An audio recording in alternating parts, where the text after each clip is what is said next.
السلام علیکم ناظرین، آپ دیکھ رہے ہیں دستک اور میں ہوں ڈاکٹر سجاد بخاری۔ ناظرین، بہت سارے موضوعات ہیں اور بہت گھمبیر اور پیچیدہ پاکستان کے جس طرح مسائل ہیں، اسی طرح آج کے موضوعات ہیں، بہت سارے پولیٹیکل ہیں اور ڈیفینیٹلی نان پولیٹیکل کچھ ایشوز بھی ہیں، لیکن ہمارا جو سب سے اہم اور سب سے بنیادی جو مسئلہ ہے وہ ہماری اکانومی ہے، ہماری معیشت ہے، ہماری معیشت کا استحکام ہماری پولیٹیکل اسٹیبلٹی کے ساتھ جڑا ہوا ہے، اور ڈیفینیٹلی دونوں کو ہم پیرلل لے کے ساتھ چلیں گے کہ ہمارا معاشی استحکام سیاسی استحکام کے ساتھ کس حد تک جڑا ہوا ہے۔ اور اوورآل آج جو بڑی ڈیولپمنٹ ہوئی ہے سپریم کورٹ کے لارجر بینچ کا جو آج تفصیلی فیصلہ آیا ہے، جس میں سازش کے حوالے سے بات کی کافی حد تک وضاحت ہو چکی ہے، اور اب بھی ہم یہ دیکھ رہے ہیں کہ اپوزیشن کی جانب سے اعلیٰ عدلیہ کے ججز پر تنقید کا سلسلہ جاری ہے، اور اسٹیبلشمنٹ کے خلاف بھی ہرزہ سرائی جاری ہے، اور بے بنیاد الزامات کا سلسلہ بھی جاری ہے، کیونکہ جب ہمارے حق میں فیصلہ آتا ہے تو سب اچھا ہوتا ہے، ہم آئین اور قانون کی سپریمیسی کے دعوے دار بن جاتے ہیں، اور جب ہمارے خلاف کوئی فیصلہ آتا ہے جو کہ کانسٹیٹیوشن کے عین مطابق ہوتا ہے تو ڈیفینیٹلی اس پہ تنقید کی جاتی ہے۔ اسے ہم اپنے ماضی کے کلچر کے ساتھ جوڑیں،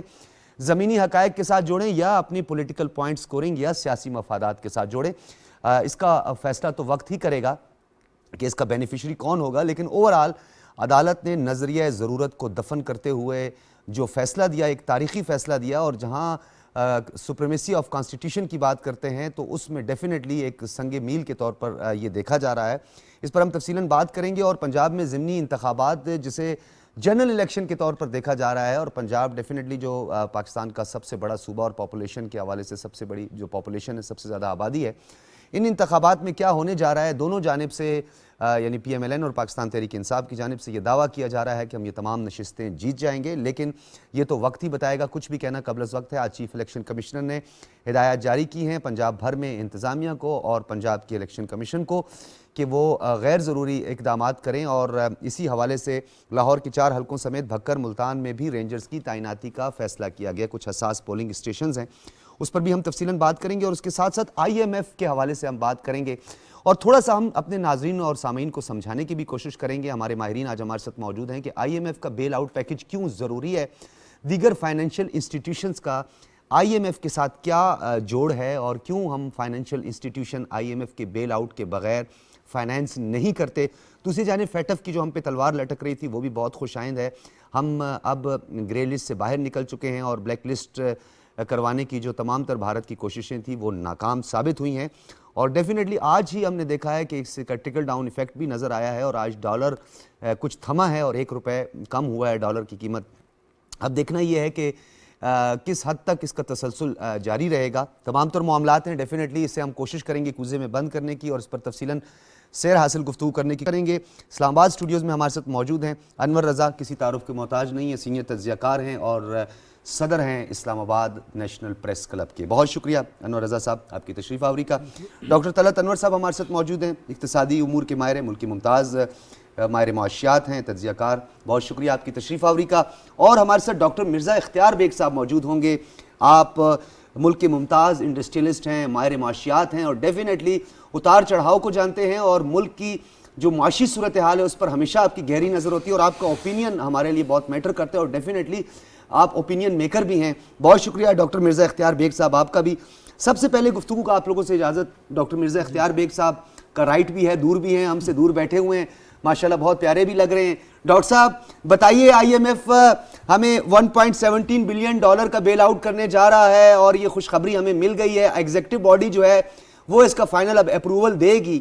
اس کے بعد world bank, Asian development bank, دیگر فائنینشیل انسٹیٹیوشنز آپ کیا سمجھتے ہیں کہ وہ ہمیں کوئی بیل آؤٹ کریں گے، کوئی فائنینس کریں گے، اور کیا ہم معاشی مشکلات سے نکل جائیں گے؟ کرنٹ اکاؤنٹ ڈیفیسٹ ایک طرف ہے، پھر ہمارا جو سرکولر ڈیڈ ہے وہ 1100 سے 2500 تک اب تجاوز کر چکا ہے، تو یہ اسٹیبلٹی کی طرف آپ ملک کو جاتے ہوئے دیکھ رہے ہیں؟ جی، آئی ایم ایف کا جو اسٹاف لیول ایگریمنٹ ہونا ہے، میں پوری قوم کو مبارکباد پیش کرتا ہوں، حکومت کو، وزیر خزانہ کو مبارکباد پیش کرتا ہوں۔ دس واز ون ایشو جو میں چاہ رہا تھا کہ کسی طرح سے ہو جائے جلدی، کیونکہ ہر روز ود دا ڈیلے ہمارے فنڈامنٹلز خراب ہو رہے تھے، ہمارا روپی ڈیپریشیٹ ہو رہا تھا، ہمارے ریزروز ڈپلیٹس ہو رہے تھے، ہمارے وہ تمام معاشی انڈیکیٹر جو اکانومی سے جڑے ہوئے ہیں وہ